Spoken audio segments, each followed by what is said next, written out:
National Herald കേസിൽ സോണിയയ്ക്കും രാഹുലിനും ജാമ്യം കിട്ടി. പ്രതികളെ രാജ്യം വിടാൻ അനുവദിക്കരുതെന്ന സുബ്രഹ്മണ്യം സ്വാമിയുടെ ആവശ്യം കോടതി തള്ളി. മോദി സർക്കാരിന്റെ രാഷ്ട്രീയ പകപോക്കലെന്ന് സോണിയും രാഹുലും പ്രതികരിച്ചു. ഈ വിഷയം ചർച്ചയിൽ പങ്കെടുക്കുന്നത് കോൺഗ്രസ് നേതാവ് Shri Kodikunnil Suresh M P, Shri doctor A Sampath M P, Shri T G Mohandas, ഒപ്പം ഡോക്ടർ സുബ്രഹ്മണ്യം സ്വാമിയും ചർച്ചയിൽ ചേർന്നിട്ടുണ്ട്. Doctor Subrahmanyam Swami, now today Patiala court gave bail to Gandhis. What do you say? Yes, that is a victory for us because they had claimed that they will not ask for bail. I said either you take bail or you go to jail. Then they said we won't execute a bond. They had to execute a bond for 50,000 rupees. Then they said it'll have to be on a personal bond. They said no, there has to be a surety. So for Sonia Gandhi, Anthony gave a surety.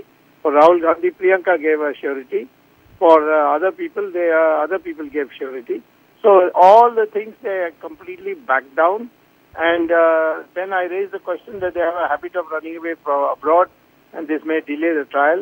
Then they said, no, we will not during the trial do something like this. We will not seek adjournment. So I said, fine. The court also said they are people who have held high positions. I don't think they will run away like that. So then I said, well, if they do, I'll come back to the court. So everywhere we won, and that's why it all got over in 10 minutes. Dr. Swami, your colleague Mr. T G Mohandas is participating in this discussion. I will go for the details to him. But since you are the main contestant in this fight, Indian National Congress alleges that it is the political vendetta that is being played out. You are being a tool in the hands of BJP and Narendra Modi. Are you working independently in this case or for a political party like BJP? Well, that's a foolish question because this matter has gone before the court. They made the same argument in the High Court and the High Court rejected it. Dr. Swami, it may be foolish, but it seems that you have been continuously following Gandhis. Is it because of that you have some settlement to score with Gandhis because your historical fight with Indira Gandhi? I am reminding you about the emergency period. Well, I was a very good friend of Rajiv Gandhi, and with Rajiv Gandhi I formed a coalition government with Chandrasekhar, and I was very good friend with Narasimha Rao, and therefore there is no question of being against the Congress party because Narasimha Rao gave me a cabinet rank position. So I think these are cheap things to say when you don't have any other arguments. But Dr. Swami, so that's why they are using these idiotic arguments. Yes, as you claim always, you are a man who has been fighting against corruption. But if you are sincerely against corruption, why you are not looking at the corruption of BJP governments in other states, in Madhya Pradesh? Because I'm an individual and I have a limitation of time and resources. So I have to concentrate on one case. What is stopping congressmen from filing cases like I am filing against BJP people? But Dr. Swami, yes, you today's court proceedings, after the court proceedings, you said that there is evidence with you. Do you have evidence right now, or you want to search for more evidences? No, all the evidence has been presented in the High Court, and the High Court has upheld it and said that a very strong prima facie case has been made. In fact, the criminality has come out very clearly, and therefore they have to go back and face the trial. Yes. What is your very next move in this case? I don't have to move anything. The case is now being listed for February 20th at the request of Sonia Gandhi and her other accused. And on that day, I will give arguments why these people should be sent to jail. Do you think that the Indian National Congress is playing a dirty game, that they are utilizing the situation in this victimization from your part? What victimization? If you commit corruption, how can there be victimization? They have been corrupt, they have been caught red-handed. In fact, in the country there was a lot, all big people do corruption and nobody gets caught. Now here is a process where they are being caught. So where is the sympathy? Do you think the Indian people are stupid? Right, Dr. Swami, if I can come to you again, I will come to you. Dr. Sampath, ഞാൻ കൊടിക്കുന്നിലേക്ക് വരാം. ഒരല്പം ചെറിയ ഒരു സാങ്കേതിക പ്രശ്നമുണ്ട്, അതിലേക്ക് വരുന്നതിന് മുമ്പ് ഡോക്ടർ സമ്പത്ത്, ഇതാണ് ഡോക്ടർ സുബ്രഹ്മണ്യം സ്വാമി പറയുന്നത്. ഈ കേസിൻ്റെ പിന്നാലെ നടക്കുന്ന സുബ്രഹ്മണ്യം സ്വാമി പറയുന്നത് അഴിമതിക്കെതിരെയുള്ള പോരാട്ടത്തിൽ കൃത്യമായി ഇടപെടുന്ന സ്വാമി എന്ന മുഖമാണ് അദ്ദേഹം അവതരിപ്പിക്കുന്നത്. അല്ല, ഞാൻ ഡോക്ടർ സുബ്രഹ്മണ്യ സ്വാമിയുടെ വാദങ്ങളെയൊന്നും ഞാനിപ്പോൾ ഖണ്ഡിക്കാനായി ആഗ്രഹിക്കുന്നില്ല. മറ്റൊന്ന്, നമ്മൾ ഈ ചർച്ച ചെയ്യുന്ന ഈ വിഷയം നിലവിലിപ്പോൾ കോടതി മുമ്പാകെ ഉള്ളതാണ്. അതുകൊണ്ട് തന്നെ ആ കേസിൻ്റെ മെറിറ്റിലേക്കൊന്നും ഞാൻ പ്രവേശിക്കാൻ ആഗ്രഹിക്കുന്നില്ല.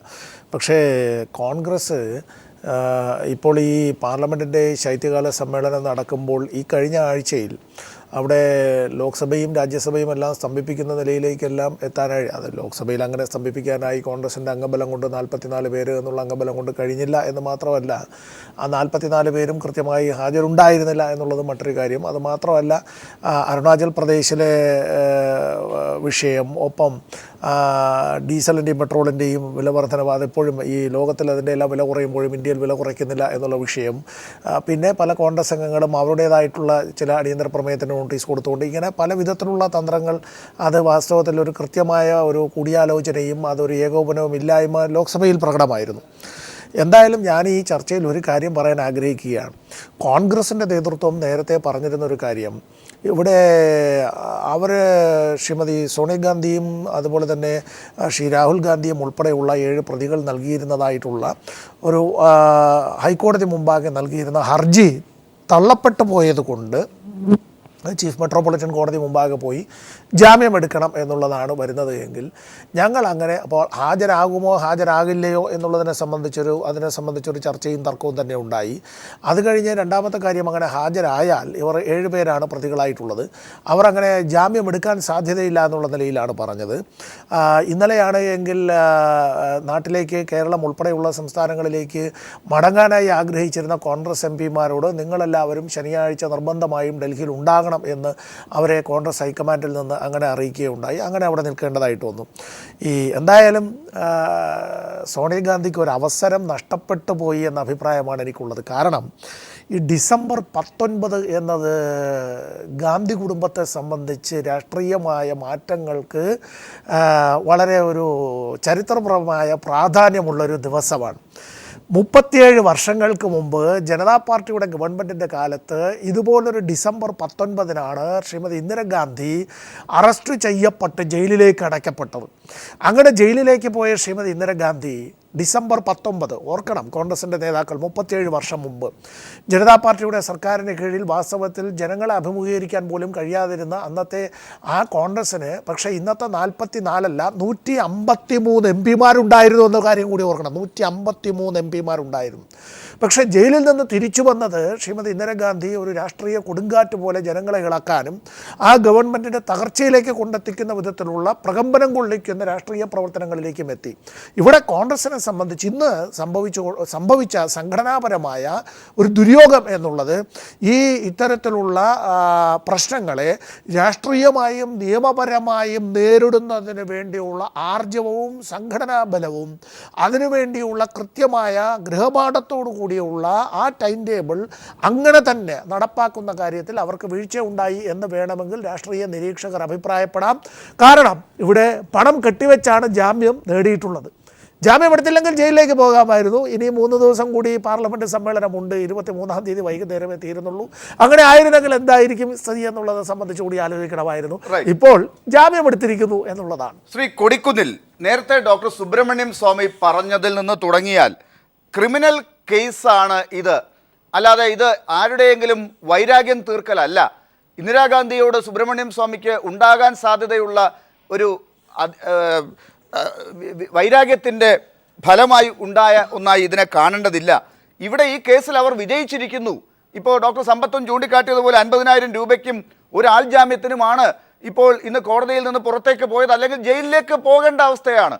ജയിലിൽ നിന്ന് കയറാതിരിക്കാൻ വേണ്ടി ഒരു ചരിത്ര മുഹൂർത്തം എന്ന് അങ്ങനെ സൃഷ്ടിക്കാമായിരുന്നു എന്ന് ഡോക്ടർ സമ്പത്ത് സൂചിപ്പിച്ച ഈ ഡിസംബർ 19 ചരിത്രം മനസ്സിലാക്കാതെ, അങ്ങനെ രാഷ്ട്രീയമായി പോലും ഉപയോഗപ്പെടുത്താതെ നശിപ്പിച്ചിരിക്കുന്നു നിങ്ങൾ എന്ന് പറയുമ്പോൾ, ഇതിൻ്റെ തുടക്കം മുതൽ നിങ്ങളുടെ ഇടപെടലിൻ്റെ ഒരു പാളിച്ചയാണ് ചൂണ്ടിക്കാട്ടുന്നത്.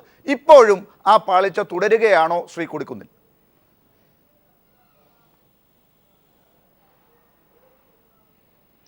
ചരിത്രം എപ്പോഴും ഒരുപോലെ ആവർത്തിക്കണം എന്നില്ല. ബഹുമാനപ്പെട്ട ശ്രീ സമ്പത്ത് 37 വർഷത്തിന് മുമ്പുള്ള ഡിസംബർ 19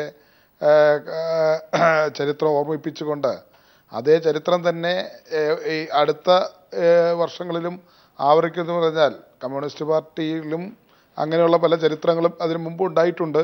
അതിൻ്റെ 10 വർഷം കഴിയുമ്പോൾ 25 വർഷം കഴിയുമ്പോഴോ 50 വർഷം കഴിയുമ്പോൾ അതേ ചരിത്രങ്ങൾ എവിടെയെങ്കിലും ലോകത്തെവിടെയെങ്കിലും ആവർത്തിച്ചതായിട്ട് സമ്പത്തിന് അറിയാമോ എന്നെനിക്കറിയില്ല. എന്തായാലും നമുക്കാർക്കും അറിയത്തില്ല. അതുകൊണ്ട് ചരിത്രം പലതും ആവർത്തിക്കും അല്ലെങ്കിൽ ആവർത്തിക്കണം എന്ന് നമ്മൾ ആഗ്രഹിച്ചാലും അത് ചിലപ്പോൾ ആവർത്തിച്ചൊന്നും വരത്തില്ല. ഇവിടെ ശ്രീ സമ്പത്ത് പറഞ്ഞ ചില കാര്യങ്ങൾ ഞങ്ങളോട് വളരെയധികം ഞങ്ങളെ വളരെയധികം ഞങ്ങൾക്ക് ഒരു സിമ്പതി തരത്തിലാണ്, സഹാനുഭൂതി തരത്തിലാണ് പറഞ്ഞത്. ഞങ്ങൾ ലോക്സഭയിൽ 45 പേരേ ഉള്ളൂ, അത് ഞങ്ങൾക്ക് 45 പേരേ ഉള്ളെന്ന് എല്ലാവർക്കും അറിയാവുന്ന കാര്യമാണ്. പക്ഷെ സമ്പത്തിൻ്റെ പാർട്ടിക്ക് എത്ര പേരുണ്ടെന്ന് എന്നുള്ളതും കൂടി ഒന്ന് വ്യക്തമാക്കിയാൽ കൊള്ളാമായിരുന്നു. അത് പറയാതെ കോൺഗ്രസിൻ്റെ അംഗസംഖ്യ കുറഞ്ഞതിൽ മാത്രം ദുഃഖം കാണുകയും അതിൽ അദ്ദേഹം ഭയങ്കരമായിട്ട് വേവനാതിപ്പെടുകയും ചെയ്തത് ഞാൻ കാണുകയുണ്ടായി. പിന്നെ ഞങ്ങളെ സംബന്ധിച്ചിടത്തോളം ഞങ്ങൾ ഈ കേസിൽ ഞങ്ങൾ കോടതിയുടെ ജുഡീഷ്യറിയോട് എന്നും ബഹുമാനവും ആദരവും കാണിച്ചിട്ടുള്ള ഒരു പ്രസ്ഥാനമാണ് ഇന്ത്യൻ നാഷണൽ കോൺഗ്രസ്. അതുകൊണ്ട് ഞങ്ങൾ നിയമവിദഗ്ധരുമായി ആലോചിച്ചപ്പോൾ ഈ കാര്യത്തിൽ ജാമ്യം എടുക്കുക എന്നുള്ളതാണ്. അത് കോടതിയുടെ ഒരു നടപടിക്രമമാണ്. ഇത്തരം ഒരു കേസിൽ കോടതിയിൽ ഹാജരാകാൻ പറയുമ്പോൾ സ്വാഭാവികമായിട്ടും ജാമ്യത്തിന് അപേക്ഷ കൊടുക്കാതെ ജാമ്യം എടുക്കാതെ ജയിലിൽ പോകുക എന്ന് പറയുന്നത് അത് വേറെ ചില വ്യാഖ്യാനങ്ങളും. അപ്പോൾ ഇപ്പോൾ ഇത് പറഞ്ഞ സമ്പത്ത് തന്നെ നാളെ ഒരുപക്ഷെ സോണിയാഗാന്ധി ജാമ്യം എടുക്കാതെ രാഹുൽ ഗാന്ധി ജാമ്യം എടുക്കാതെ ജാമ്യത്തിന് അപേക്ഷ കൊടുക്കാതെ ജയിലിൽ പോയിരുന്നെങ്കിൽ പറഞ്ഞേനെ ഇത് രാഷ്ട്രീയ ആയുധത്തിന് വേണ്ടിയാണ്, രാഷ്ട്രീയ മുതലെടുപ്പിന് വേണ്ടിയാണ്, എന്തുകൊണ്ട് ഇവർക്ക് ജാമ്യം എടുത്തുകൂടായിരുന്നു എന്ന് സമ്പത്ത് തന്നെ ചോദിക്കുമായിരുന്നു. മറ്റു രാഷ്ട്രീയ പാർട്ടി ശ്രീ കൊടിക്കുന്നിൽ സുരേഷ്, തീർച്ചയായും ഇതിനകത്തൊരു രാഷ്ട്രീയം എന്തായാലും എതിർ കക്ഷികൾ പ്രകടിപ്പിക്കും. ആ രാഷ്ട്രീയ കളിയിൽ നിങ്ങൾ തന്ത്രപരമായി ഇടപെടുന്നതിൽ ഒരു പാളിച്ച സംഭവിച്ചു എന്നുള്ളതാണ് നേരത്തെ ഓർമ്മിപ്പിച്ചത്.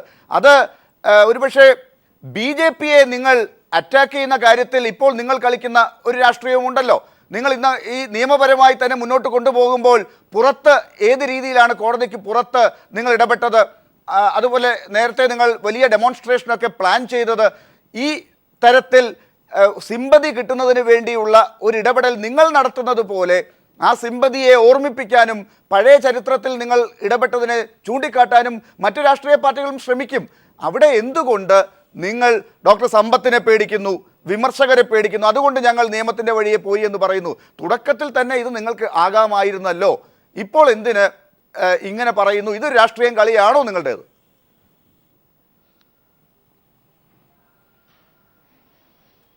ലാലെ, ഇക്കാര്യത്തിൽ ഒരു കാര്യം മനസ്സിലാക്കണം. ഞങ്ങൾ നിയമപരമായി ഇതിനെ നേരിടുന്നതോടൊപ്പം തന്നെ BJPയുടെയും കേന്ദ്ര സർക്കാരിൻ്റെയും ഈ പൊളിറ്റിക്കൽ വെൻഡേറ്റയ്ക്കെതിരായി പാർലമെൻറ്റിനകത്തും പുറത്തും ശക്തമായ നിലപാട് സ്വീകരിച്ചിട്ടുണ്ട്. ഞങ്ങൾ ദേശവ്യാപകമായി ഈ കാര്യത്തിൽ ഞങ്ങൾ പ്രചരണങ്ങൾ നടത്തുന്നു, ഞങ്ങൾ പ്രതിഷേധങ്ങൾ നടത്തുന്നു.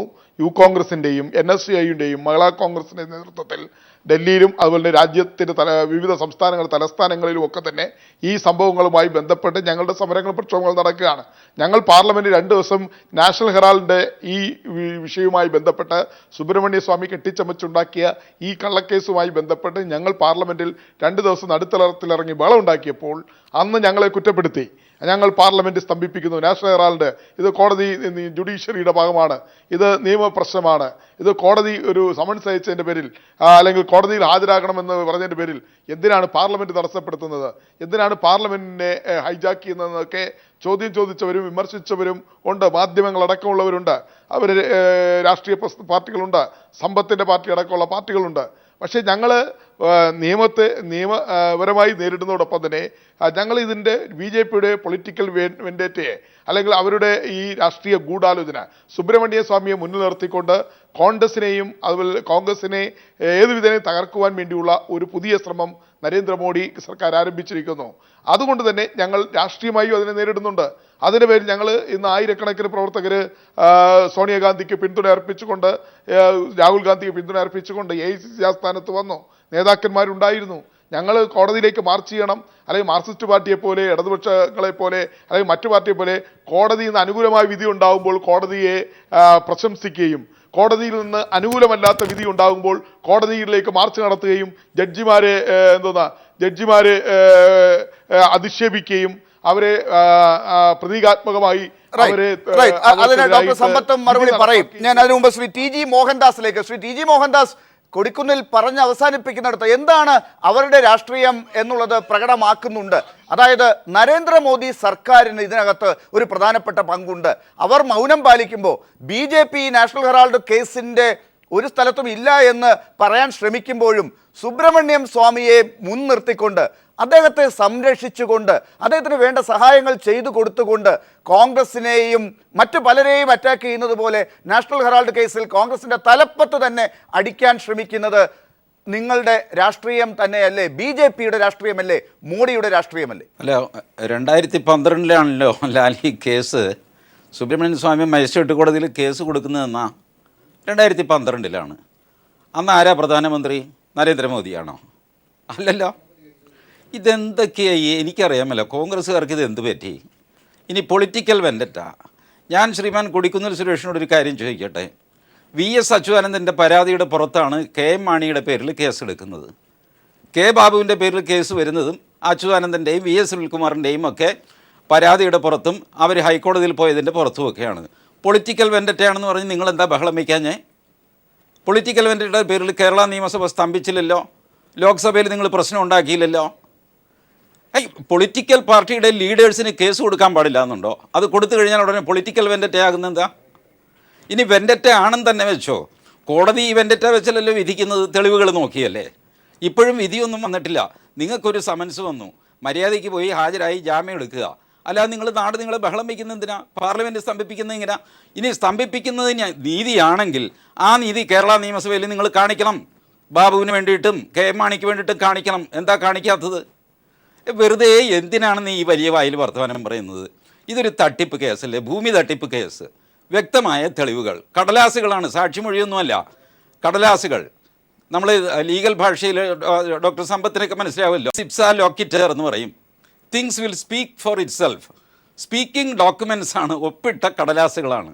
അതിൽ നിന്ന് രക്ഷപ്പെടാൻ പ്രയാസമാണ്. ടി ജി മോഹൻദാസ് ആ പറഞ്ഞത് അംഗീകരിക്കണമെങ്കിൽ BJP നരേന്ദ്രമോദി പ്രത്യക്ഷത്തിൽ തന്നെ വന്ന് ഇതാ ഈ കേസിൽ ഞങ്ങൾ സോണിയാഗാന്ധിക്കും രാഹുലിനും എതിരാണ്, ഞങ്ങളിതാ ഈ കേസിൽ സുബ്രഹ്മണ്യം സ്വാമി ഒന്നും വേണ്ടല്ലോ, BJPക്ക് തന്നെ മുന്നോട്ട് വരാമല്ലോ, എന്തിന് ഈ ഒളിച്ചുകളി? നിങ്ങൾക്ക് പേടിയുണ്ടോ? രാഹുൽ ഗാന്ധിയും സോണിയാഗാന്ധിയും സിമ്പതിയിലൂടെ ഈ വിക്ടിമൈസേഷനിലൂടെ നിങ്ങളെ മലർത്തി അടിക്കുമെന്ന്, അതുകൊണ്ട് തൊടാതിരിക്കുകയാണോ നേരിട്ട്?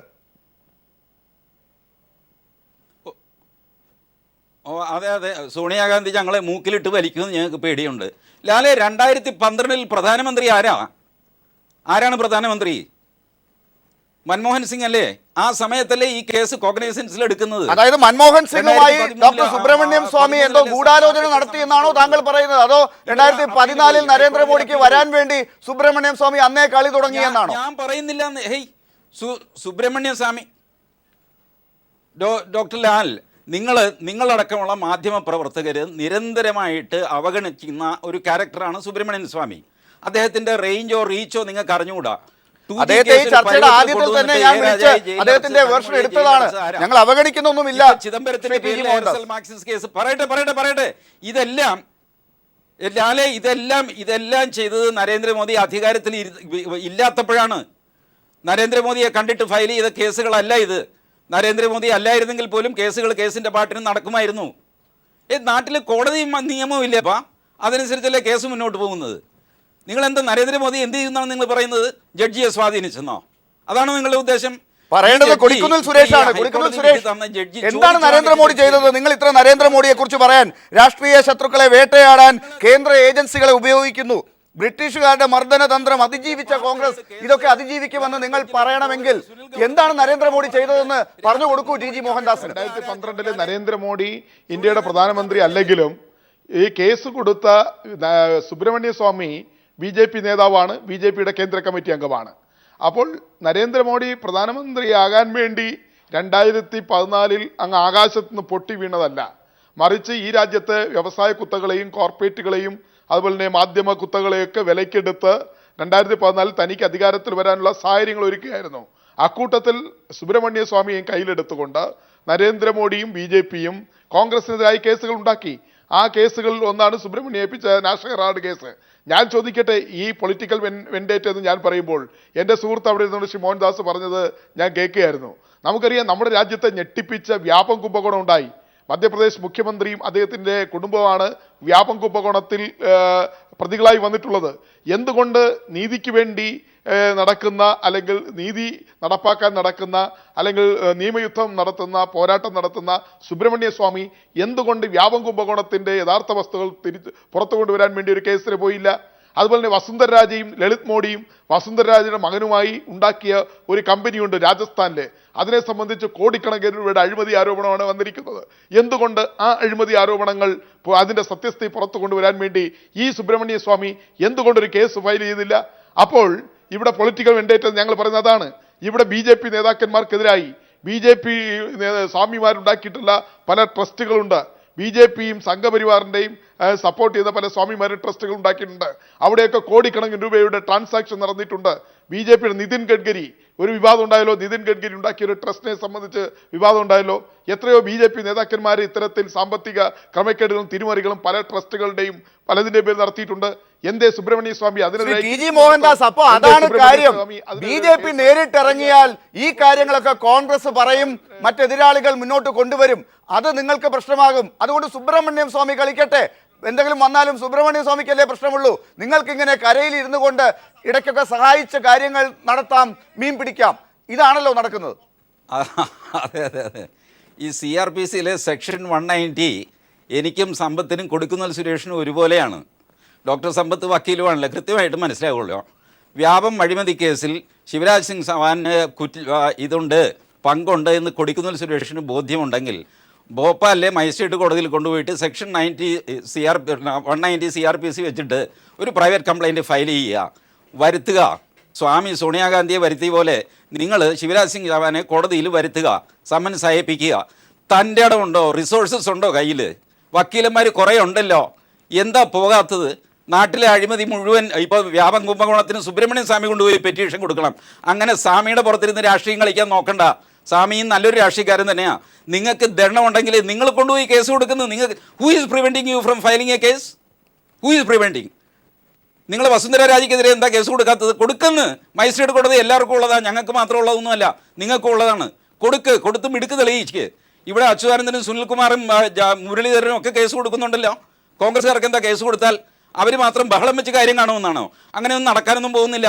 44 MP കൊണ്ടൊന്നും ഈ രാജ്യം മുടിപ്പിച്ച് കളയാൻ നിങ്ങൾ വിചാരിക്കേണ്ട. അങ്ങനെ ഭീഷണിപ്പെടുത്തുകയും വേണ്ട. കൊടുക്കുന്നില്ല. ഞാൻ നിങ്ങളെ വെല്ലുവിളിക്കുകയാണ്. നിങ്ങൾക്ക് ആർജവമുണ്ടെങ്കിൽ, തെളിവുണ്ടെങ്കിൽ നിങ്ങൾ ഭോപ്പാലിലും രാജസ്ഥാനിലും പോയിട്ട് കേസ് കൊടുത്തിട്ട് ഈ പറഞ്ഞ മുഖ്യമന്ത്രിമാരെ കൂട്ടിൽ കൊണ്ടുവന്ന് നിർത്ത്. ഇന്ന് വന്ന് കയ്യും കെട്ടി നിന്നില്ലേ കൂട്ടില്, അതുപോലെ അവരെ നിർത്തിയിട്ട് ജാമ്യം പഠിപ്പിക്കുക. അതാണ് ആൺകുട്ടികളുടെ സ്വഭാവം. മനസ്സിലായോ? അല്ല, BJP ഇപ്പോൾ അരുൺ ജെയ്റ്റ്ലിക്കെതിരെ കേസ് വന്നിട്ടുണ്ടല്ലോ. ഡൽഹി ക്രിക്കറ്റ് പേരിൽ ഗുരുതരമായ അഴിമതി ആരോപണം അരുൺ ജെയ്റ്റ്ലിക്കെതിരെ വന്നിട്ടുണ്ട്. ആം ആദ്മിയുടെ നേതാക്കന്മാർ ഉന്നയിച്ചിട്ടുണ്ട്. നാളെ കീർത്തി ആസാദ്, BJPയുടെ നേതാവ്, ബീഹാറിൽ നിന്നുള്ള MP, പഴയ ക്രിക്കറ്റ് താരം കീർത്തി ആസാദ് നാളെ അഴിമതി ആരോപണം ഉന്നയിക്കാൻ പോവുകയാണ്. അമിത്ഷാ വിളിച്ച്, BJPയുടെ അഖിലേന്ത്യാ അധ്യക്ഷൻ അമിത്ഷാ വിളിച്ച് കീർത്തി ആസാദിനെ വാൺ ചെയ്തല്ലോ, അന്ത്യശാസ്ത്രം കൊടുത്തല്ലോ, നാളെ പത്രസമ്മേളനം നടത്താൻ പാടില്ലെന്ന്. നിങ്ങൾ വലിയ അഴിമതിക്കെതിരെ വലിയ ചാരിത്ര്യ പ്രസംഗമൊന്നും നടത്തേണ്ട എൻ്റെ സുഹൃത്തെ. ഓരോരോ ഞെട്ടിപ്പിക്കുന്ന അഴിമതികൾ വന്നുകൊണ്ടിരിക്കുകയാണ്, വരാൻ പോവുകയാണ്. നിങ്ങൾ ഈ കേസും ഇതൊക്കെ കൊണ്ട് കോൺഗ്രസിനെ പുകമറ സൃഷ്ടിച്ച് കോൺഗ്രസിനെ തകർക്കാമെന്ന് വ്യാമോഹിക്കേണ്ട. കോൺഗ്രസ് തിരിച്ചു വരേണ്ട പാതയിലാണ്. ബീഹാറിൽ നിങ്ങൾ തോറ്റു, ഗുജറാത്തിൽ നിങ്ങൾ ദയനീയമായി പഞ്ചായത്ത് തെരഞ്ഞെടുപ്പിൽ തോറ്റു. നിയമത്തിന്റെ കാര്യമാണ്, ഈ കേസിന്റെ കാര്യമാണ്. ഇനി തിരിച്ചു വരുന്നതിന്റെ കാര്യമൊക്കെ രണ്ടാമത് നമുക്ക് സംസാരിക്കാം. ഞാൻ അതിലേക്ക് തിരിച്ചു വരാം. ഡോക്ടർ സമ്പത്ത്, ഇപ്പൊ TG മോഹൻദാസും കൊടിക്കുന്നിലും കൂടെ ഈ പറഞ്ഞതിനകത്ത് നിന്ന് താങ്കൾ മനസ്സിലാക്കുന്നത് എന്താണ്? ഈ BJP നേരിട്ടല്ല ഈ കാര്യത്തിൽ നാഷണൽ ഹെറാൾഡ് കേസിലെങ്കിലും ഇടപെടുന്നതെന്നുള്ളത് നമുക്ക് എല്ലാവർക്കും അറിയാം. സുബ്രഹ്മണ്യം സ്വാമി ഇപ്പോൾ ഉണ്ടാക്കിയെടുത്ത ഒരു കാര്യത്തിൻ്റെ പുറത്ത് TG മോഹൻദാസ് വലിയ വെല്ലുവിളികൾ നടത്തുമ്പോൾ ശ്രീ കൊടിക്കുന്നിൽ ഇപ്പോൾ എടുത്തിട്ട കുറേ കേസുകളൊക്കെ ഉണ്ട്. ഇതൊക്കെ നാളെ തൊട്ട് വരാൻ പോവുകയാണ്. എന്താണ് സംഭവിക്കുന്നത്? മോഡി സർക്കാർ വന്നതിന് ശേഷം നടന്ന കുറേ അസഹിഷ്ണുതയുടെ കഥകൾ നമ്മൾ കുറേ കാലങ്ങളായി, കുറച്ച് ദിവസങ്ങളായി ചർച്ച ചെയ്യുന്നുണ്ട്. അതിൻ്റെ കൂട്ടത്തിലേക്ക് എടുത്തു വെക്കേണ്ടതാണ് ഇത് എന്ന രീതിയിൽ കോൺഗ്രസ് അവതരിപ്പിക്കുന്നതിനെ പാടെ തള്ളിക്കളയാൻ പറ്റുന്നതാണോ ഡോക്ടർ സമ്പത്ത്?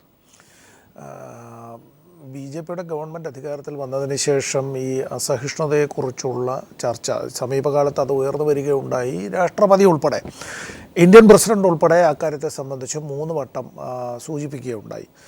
അസഹിഷ്ണുത അങ്ങനെ ഒരു കാരണവശാലും ഒരു രാഷ്ട്രീയ പാർട്ടിയും പ്രോത്സാഹിപ്പിക്കാൻ പാടില്ല. പ്രത്യേകിച്ചും അങ്ങനെ ഒരു സ്റ്റേറ്റ് സ്പോൺസേർഡ് ഇൻടോളറൻസ് എന്നുള്ള നിലയിൽ we cannot tolerate the intolerance. അത് നമ്മളെല്ലാവരും അക്കാര്യത്തിൽ കാണേണ്ടതായ കാര്യം. ഇവിടെ ഈ കേസിനെ സംബന്ധിച്ചുള്ള ചില കാര്യങ്ങൾ നമ്മുടെ ഇപ്പോൾ കൈരളി പീപ്പിളിൻ്റെ പ്രേക്ഷകർ പോലും ഈ വാർത്ത അല്ലെങ്കിൽ ഈ ഒരു ചർച്ച കേൾക്കുന്നവർ പോലും ഈ നാഷണൽ ഹെറാൾഡ് വിവാദം ഇത് സംബന്ധിച്ച് ഞാൻ 2 മിനിറ്റ് കൊണ്ട് പറയാം.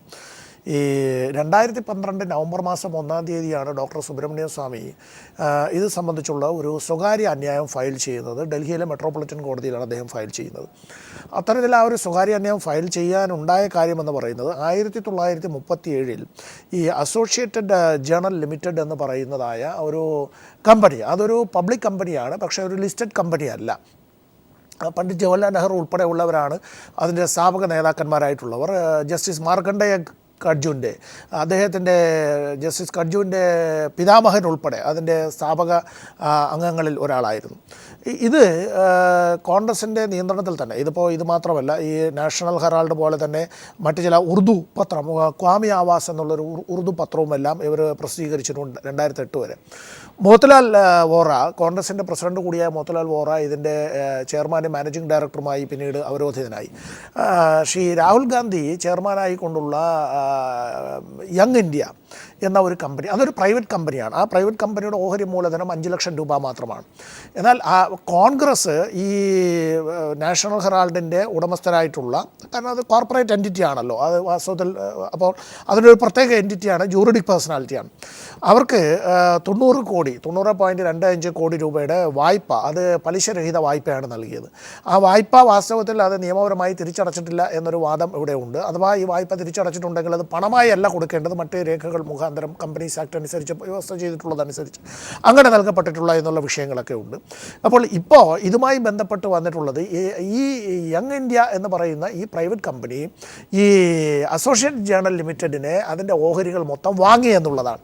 അത് വളരെ ചുളുവിലയ്ക്ക് വാങ്ങി എന്നുള്ളതും അതിപ്പോൾ അത് സംബന്ധിച്ച് ഏതാണ്ട് അത് ഇപ്പോഴത്തെ മാർക്കറ്റ് വിലയൊക്കെ വെച്ചിട്ടാണെങ്കിൽ 500 കോടി രൂപയ്ക്ക് അപ്പുറം വരുന്നതായിട്ടുള്ള റിയൽ എസ്റ്റേറ്റുകൾ ഉൾപ്പെടെ ഡൽഹിയിലെ വളരെ പ്രമുഖമായ കണ്ണായ സ്ഥലം എന്നും അക്ഷരാർത്ഥത്തിൽ കണ്ണായ സ്ഥലം, ഉത്തർപ്രദേശിലെ പല സ്ഥലങ്ങളും അടക്കമുണ്ട്. ഇതെല്ലാം ഈ റിയൽ എസ്റ്റേറ്റ് കണ്ണോടുകൂടിയാണ് ഇതെല്ലാം കൈക്കലാക്കിയത് എന്നൊക്കെ ഉള്ളതാണ് അദ്ദേഹത്തിൻ്റെതായ ആരോപണങ്ങൾ. അത് ഞാൻ ആ കേസിൻ്റെ മെറിറ്റിലേക്ക് പോവുകയില്ല. പക്ഷേ എൻഫോഴ്സ്മെൻറ്റ് ഡയറക്ടറേറ്റ് സമീപകാലത്ത് ഈ കേസ് വീണ്ടും അവർ അന്വേഷണം ആരംഭിച്ചിട്ടുണ്ട്. ഇത്തരം കാര്യങ്ങൾ വെച്ചുകൊണ്ട് വേണമെങ്കിൽ കോൺഗ്രസ്സിന് ഇതൊരു രാഷ്ട്രീയമായ വൈരാഗ്യ ബുദ്ധിയോടുകൂടി ഗവൺമെൻറ് ഇത്തരം കാര്യങ്ങളിൽ ഇടപെടുന്നു എന്ന് വേണമെങ്കിൽ അവർക്ക് ആരോപിക്കാം. പക്ഷേ കോടതി നടപടികളെ നാം അത്തരം ഒരു കാര്യത്തിൽ ആരോപിക്കുന്നത് എത്ര കണ്ട് ഭൂഷണമാണ് എന്നത് നാം ആലോചിക്കേണ്ടത്. കോടതികൾ എല്ലാ അർത്ഥത്തിലും ജഡ്ജിമാരെല്ലാവരും ദൈവതുല്യരാണെന്നോ കോടതികളെല്ലാവരും എല്ലാ തെറ്റുകൾക്കും അപ്പുറമാണ് എന്നൊന്നും നമ്മളാരും ധരിച്ച് വശാകേണ്ടതില്ല. പക്ഷേ ഇവിടെ ഒരു കാര്യം രാഷ്ട്രീയമായും നിയമപരമായും നേരിടേണ്ടതായിട്ടുള്ള ഒരു കാര്യത്തെ സംബന്ധിച്ച് കൃത്യമായ ധാരണയോടുകൂടി അതിന് രാഷ്ട്രീയമായ ഒരു നീക്കത്തിന് കുന്തമുനയുടെ തന്നെ മൂർച്ചയോടുകൂടി അത്തരം കാര്യങ്ങൾ ചെയ്യേണ്ടതായിരുന്നു എന്നുള്ളതാണ്. മറ്റൊന്ന്, സുബ്രഹ്മണ്യ സ്വാമിയെ സംബന്ധിച്ച് ഇപ്പോൾ അദ്ദേഹം BJP എന്നൊരു പാർട്ടി അദ്ദേഹത്തെ ഏൽപ്പിച്ചതായ ഒരു ദൗത്യമല്ലെങ്കിലും അദ്ദേഹം BJPക്ക് വേണ്ടി തന്നെയാണ് ഇത്തരം കാര്യങ്ങൾ ചെയ്യുന്നത്. ചിലപ്പോഴെങ്കിലും അദ്ദേഹത്തിൻ്റെ അക്കാഡമിക് പാണ്ഡിത്യം അതുപോലെ തന്നെ അദ്ദേഹത്തിൻ്റെ ബൗദ്ധികമായ ഔന്നത്യം ചിലപ്പോഴെങ്കിലും അർത്ഥസത്യങ്ങളെയും അസത്യങ്ങളെയും കൂട്ടി ചാലിച്ചുകൊണ്ട് അദ്ദേഹത്തിൻ്റെ ചില പ്രഭാഷണങ്ങളിലും ചില പ്രസ്താവനകളിലും കടന്നു വന്നിട്ടുണ്ട് എന്നുള്ള കാര്യം നാം മറന്നു പോകേണ്ടതായിട്ടില്ല. ഈ കാര്യത്തിൽ അതിനുള്ള ചരിത്രവും അദ്ദേഹത്തിന് കൂടെ ഉണ്ട് എന്നുള്ളത് ഒരുപക്ഷെ നമുക്ക് കൂടുതൽ അന്വേഷണങ്ങളിലേക്ക് പോകേണ്ടതിനും കാരണമാകുന്നു. ഡോക്ടർ സമ്പത്ത് പറഞ്ഞതുപോലെ ഞാൻ ശ്രീ കൊടിക്കുന്നിൽ സുരേഷ്, ഈ പറഞ്ഞതൊക്കെ വരുമ്പോഴും രാഷ്ട്രീയമായി ഇതിനകത്ത് എതിരിടേണ്ടതാണ്, ഇത്രയും ശക്തി പോരാ, പലതും നിങ്ങൾ മുൻകൂട്ടി കാണേണ്ടിയിരുന്നു എന്നുള്ള അർത്ഥത്തിൽ ഡോക്ടർ സമ്പത്ത് പറയുന്ന കാര്യങ്ങളെ വച്ചുകൊണ്ട് പറയുമ്പോൾ തന്നെ നിയമത്തിൻ്റെ വഴിയിൽ നിങ്ങൾക്ക് ചില ചോദ്യങ്ങളുടെ ഉത്തരം ഇപ്പോഴും കൃത്യമായി പറയാൻ പറ്റിയിട്ടില്ല. ഈ 90 കോടി രൂപയുടെ കാര്യത്തിൽ കോൺഗ്രസ് പാർട്ടി പലിശരഹിത വായ്പയായി കൊടുത്ത ആ 90 കോടി രൂപ എപ്പോൾ എങ്ങനെ ആര് തീരുമാനിച്ചു എന്ന കാര്യത്തിൽ ഒരു ഉത്തരം നിങ്ങൾക്ക് പറയാൻ പറ്റിയിട്ടില്ല. അതുപോലെ അസോസിയേറ്റ് ജേണൽ ലിമിറ്റഡ് എന്ന് പറയുന്ന ആ കമ്പനിക്ക് തന്നെ അതിൻ്റെ ആസ്തികൾ വിറ്റ് ഈ കടം തീർക്കാൻ പറ്റുമായിരുന്നു. അതിന് മെനക്കെടാതെ ഈ യങ് ഇന്ത്യ കമ്പനിയിലേക്ക് ഇങ്ങനെ കൈമാറ്റം ചെയ്തതിൻ്റെ ഒരു സംശയം അവിടെ കിടപ്പുണ്ട്. ഇത് നിങ്ങൾ പറയുന്നുമില്ല. അത് ഞങ്ങൾ പറഞ്ഞിട്ടുണ്ട്. ഞങ്ങൾ അതിനുള്ള എല്ലാ ഡോക്യുമെൻറ്റ്സും ഞങ്ങൾ ഹാജരാക്കുന്നുണ്ട്. ഞങ്ങളുടെ തീരുമാനങ്ങൾക്കെല്ലാം തന്നെ വ്യക്തമായ രേഖകൾ കോടതിയിൽ സബ്മിറ്റ് ചെയ്യാൻ കഴിയും. അതുകൊണ്ട് ഇതൊന്നും ഒളിച്ചു വെച്ചുള്ള കാര്യങ്ങളൊന്നുമല്ല. ഇതിനകത്ത് ഞങ്ങളുടെ തന്നെ വ്യക്തമായ രേഖകളുണ്ട്. Congress party was extended by interest free loan totaling rupees 990 crores from time to time, out of which no commercial profit has occurred എന്ന് പറഞ്ഞിട്ട് ഞങ്ങൾ കൊടുത്തിട്ടുണ്ട്. അപ്പോൾ ഞങ്ങളുടെ കയ്യിൽ എല്ലാത്തിൻ്റെ വ്യക്തമായ രേഖകളുണ്ട്. ഞാനിപ്പോൾ സമയക്കുറവില്ല അതൊന്നും വായിക്കുന്നില്ല. ഇപ്പോൾ ഈ 90 കോടി രൂപ കൊടുക്കാൻ ഞങ്ങൾ കോൺഗ്രസ് പാർട്ടി തീരുമാനിച്ചതിന് വ്യക്തമായ ധാരണയുണ്ട്, വ്യക്തമായ രേഖകളുണ്ട്. അതെല്ലാം കോടതിയിൽ സബ്മിറ്റ് ചെയ്യും. അപ്പോൾ ഇതൊന്നും ഒരു കമ്പനി ആക്ട് ഒന്നും അറിയാത്ത ഒരു പാർട്ടിയല്ല കോൺഗ്രസ് പാർട്ടി. നമ്മുടെ രാജ്യത്ത് നിലനിൽക്കുന്ന നിയമങ്ങളും അതുപോലെ കമ്പനി ആക്റ്റും നന്നായി അറിയാവുന്ന പാർട്ടി തന്നെയാണ് കോൺഗ്രസ്. അതനുസരിച്ച് ഞങ്ങൾ ചെയ്തിട്ടുള്ളൂ. നിയമം വിട്ട് ഒന്നും കോൺഗ്രസ് ചെയ്തിട്ടില്ല എന്നുള്ളതാണ്. അതുകൊണ്ട് ഇതൊക്കെ സുബ്രഹ്മണ്യ സ്വാമി ഉണ്ടാക്കിയ കെട്ടിച്ചമച്ച കഥകളാണ്. ഇത് ഞങ്ങൾ നിയമത്തിൻ്റെ മുന്നിൽ ഞങ്ങൾക്ക് ഇതൊക്കെ അവതരിപ്പിക്കാൻ കഴിയും. ഇതിനുള്ള ഡോക്യുമെന്റ്സ് എൻ്റെയിലും ഉണ്ട്, കോൺഗ്രസ് പാർട്ടിയുടെ കയ്യിലും. ഡോക്ടർ സമ്പത്ത്, ഈ പറഞ്ഞ കാര്യം താങ്കൾ ഒരു നിയമ വിദഗ്ധൻ കൂടിയാണ്. ഞാൻ ഒന്ന് ചോദിക്കുകയാണ്, ഇതിനകത്ത് ഒന്ന് കമ്പനിയാണ്, മറ്റൊന്ന് രാഷ്ട്രീയ പാർട്ടിയാണ്. ഈ രണ്ട് കാര്യങ്ങളും അങ്ങോട്ടും ഇങ്ങോട്ടും പണം കൈമാറ്റം ചെയ്യുന്നതിനകത്ത് ഈ പറയുന്ന നിയമങ്ങൾ ആരുടെ വശത്താണ് നിൽക്കുക? അല്ല, ഈ കോടതി മുമ്പാകെയുള്ള ഒരു കാര്യത്തെക്കുറിച്ച് ഞാനിങ്ങനെ ഒരു മാധ്യമ ചർച്ചയിൽ പറയാൻ ഞാൻ ആളെ അല്ല. കാരണം ഞാനിപ്പോൾ ലോക്സഭയിലാണ് ഞാൻ എന്തെങ്കിലും പറയുന്നത് എങ്കിൽ ഒരു MP എന്നുള്ള നിലയിൽ, പാർലമെൻറ്റ് അംഗം എന്നുള്ള നിലയിൽ എനിക്ക് അത്തരത്തിലുള്ള പ്രിവിലേജ് ഉണ്ട്. ഞാൻ സ്വാഭാവികമായി ഐ ആം പ്രൊട്ടക്റ്റഡ് അത്തരം ഒരു കാര്യത്തിൽ. കാരണം എനിക്ക് ജുഡീഷ്യറിയെ പോലും വിമർശിക്കാം. ഇവിടെ ഞാൻ ഇല്ല, ഇതിൽ ആകെ ഇക്കാര്യത്തിൽ പറയാൻ പറ്റുന്നത് ചില പ്രസക്തമായ ചോദ്യങ്ങൾ അത് കോടതി മുമ്പാകെ വന്നതുകൊണ്ടാണ് അങ്ങനെ കൊഗ്നിസൻസ് കോടതി എടുക്കുന്നത്. കാരണം ഒരു രാഷ്ട്രീയ പാർട്ടിക്ക് വാണിജ്യ സ്ഥാപനത്തിന് അല്ലെങ്കിൽ വാണിജ്യ ആവശ്യത്തിന് അങ്ങനെ വായ്പ നൽകാമോ? ഇതൊരു ചോദ്യമാണ്. രണ്ടാമത്തെ കാര്യം, ഈ ഒരു ലിസ്റ്റ് ചെയ്യപ്പെട്ടിട്ടില്ലാത്ത പബ്ലിക് ലിമിറ്റഡ് കമ്പനിയുടേതായിട്ടുള്ള ഓഹരികൾ, അത് തന്നെ അതിൻ്റെ ഓഹരികൾ അങ്ങനെ കൈമാറ്റം ചെയ്യപ്പെടണമെങ്കിൽ അതിൻ്റെ മെമ്മോറാണ്ടത്തിൽ ഒപ്പുവെച്ചിട്ടുള്ളവർ, അവരുടെ ലീഗലൈസ് ആയിട്ടുള്ളവരുടേതായിട്ടുള്ള സമ്മതം, അത്തരം കാര്യങ്ങൾ. ഇപ്പോൾ അതിൻ്റെ സ്ഥാപകരായിട്ടുള്ള ആളുകൾ ജീവിച്ചിരിപ്പില്ലാത്തത് കൊണ്ട് അതിൻ്റെ പിന്മുറക്കാരായിട്ടുള്ള ആളുകൾ, അവരുടെ പിന്മുറക്കാരായിട്ടുള്ളവരുടെ അറിവും സമ്മതവും എല്ലാം തേടിയിട്ടുണ്ടോ എന്നുള്ളത്. ഇവിടെ വേറൊരു സംശയം വാസ്തവത്തിൽ ഉടലെടുക്കാൻ സാധ്യതയുള്ളൂ. മോത്തിലാൽ വോറ ആരായിരുന്നു? കോൺഗ്രസിൻ്റെ ഖജാൻജി ആയിരുന്നു. മോത്തിലാൽ വോറ ഖജാൻജി, കോൺഗ്രസ് എന്ന ഇന്ത്യൻ നാഷണൽ കോൺഗ്രസിൻ്റെ ഖജാൻജി ആയിരിക്കുന്ന വേളയിൽ തന്നെയാണ് അദ്ദേഹം ഈ പറഞ്ഞ അസോസിയേറ്റഡ് ജേർണൽസിൻ്റെ അതിൻ്റെ ചെയർമാനും മാനേജിംഗ് ഡയറക്ടറും ആയിരിക്കുന്നത്. ഇപ്പോൾ ഒരു സ്വകാര്യ കമ്പനി, അതും 5 ലക്ഷം രൂപയുടെ ഓഹരി മൂലധനം മാത്രമുള്ള ഒരു സ്വകാര്യ കമ്പനി, ആ പ്രൈവറ്റ് കമ്പനി ഈ കമ്പനിയുടേതായിട്ടുള്ള ഓഹരികൾ അവർ വിലയ്ക്ക് വാങ്ങുന്നു എന്നുള്ളതാണ്. അങ്ങനെ വിലയ്ക്ക് വാങ്ങുന്നു എന്ന് പറയുമ്പോൾ തന്നെ ഇതിൻ്റെ എല്ലാം പിന്നിൽ കോൺഗ്രസ് കൊടുത്തിട്ടുള്ള 90.25 കോടി രൂപയുടെ പലിശരഹിത വായ്പയെ സംബന്ധിച്ച് നമുക്ക് പറയാം. പക്ഷേ അപ്പോഴും ഒരു കാര്യം, ഇവിടെ ഈ കൊമേഴ്സ്യൽ ആവശ്യത്തിന് വാടകയ്ക്ക് നൽകിയിട്ടുള്ള, ഉദാഹരണത്തിന് ഇവിടെ ഈ ഞാൻ മനസ്സിലാക്കുന്നത് കോടതിയിൽ നിലവിലുള്ള കേസുമായി ബന്ധപ്പെട്ട് അദ്ദേഹം ഉന്നയിച്ചിട്ടുള്ള വിഷയത്തിൽ പാസ്പോർട്ട് ഓഫീസ് അടക്കം പ്രവർത്തിക്കുന്നതായിട്ടുള്ള ലക്ഷക്കണക്കിന് രൂപയുടെ വരുമാനം ഓരോ മാസവും ലഭിക്കുന്നതായിട്ടുള്ള പ്രൈം റിയൽ എസ്റ്റേറ്റ് പ്രോപ്പർട്ടികളടക്കം. അപ്പോൾ ഇത്തരം കാര്യങ്ങളിൽ ഒരു പക്ഷേ ഒരു റിയൽ എസ്റ്റേറ്റ് കണ്ണുണ്ടായിരുന്നോ എന്നുള്ളതാണ് ഇവിടെ അലിജ് ചെയ്യുന്നത്. മിസ്അപ്രോപ്രിയേഷൻ ഓഫ് മണി, കമ്പനീസ് ആക്ടിൻ്റെ വയലേഷൻ, അതുപോലെ തന്നെയാണ് ഇവിടെ ഫ്രോഡ് എല്ലാം അലിജ് ചെയ്തിട്ടുണ്ട്. അതുകൊണ്ടാണ് ഇവിടെ ജാമ്യം എടുക്കുന്നത്. അപ്പോൾ എന്തായാലും കോൺഗ്രസിന് വലിയ ഉത്തരങ്ങൾ പറയാനുണ്ട് ശ്രീ കൊടിക്കുന്നിൽ സുരേഷ്. അത് നിയമത്തിൻ്റെ വഴിയിൽ പോയി നിങ്ങൾ പറയേണ്ടതാണ്. പക്ഷേ അതെന്തുകൊണ്ട് നിങ്ങൾ ഇങ്ങനെ ഒരു പൊതുനിരത്തിലേക്കും തെരുവിലേക്കും കൊണ്ടുവന്നു എന്നുള്ളതാണല്ലോ. ഞാൻ കൊടുക്കുന്നിലേക്ക് വരാൻ സമയമുണ്ടോ എന്ന് എനിക്കറിയില്ല. ശ്രീ TG മോഹൻദാസ്, എന്തായാലും കോൺഗ്രസിൻ്റെ തലപ്പത്തുള്ള സോണിയാഗാന്ധി, രാഹുൽ ഗാന്ധി എന്നിവരെയാണ് നിങ്ങളിതാ ഇപ്പോൾ, നിങ്ങളെന്ന് പറയുമ്പോൾ സുബ്രഹ്മണ്യൻ സ്വാമിയിലൂടെ നിങ്ങളിപ്പോൾ ഈ രീതിയിലാക്കിയിരിക്കുന്നത്. അത് ഒരുപക്ഷെ നിങ്ങൾക്ക് തന്നെ തിരിച്ചടിയാവില്ലേ? ഈ കോൺഗ്രസിൻ്റെ ഈ സിമ്പതി രാഷ്ട്രീയം എല്ലാ കാലത്തും അവർ വിജയിച്ചിട്ടുള്ളതാണ് പലപ്പോഴുമൊക്കെ. അത് നിങ്ങൾക്ക് തിരിച്ചടി കിട്ടും എന്നുള്ള ഒരു തോന്നൽ നിങ്ങൾക്ക് ഇപ്പോഴുണ്ടോ?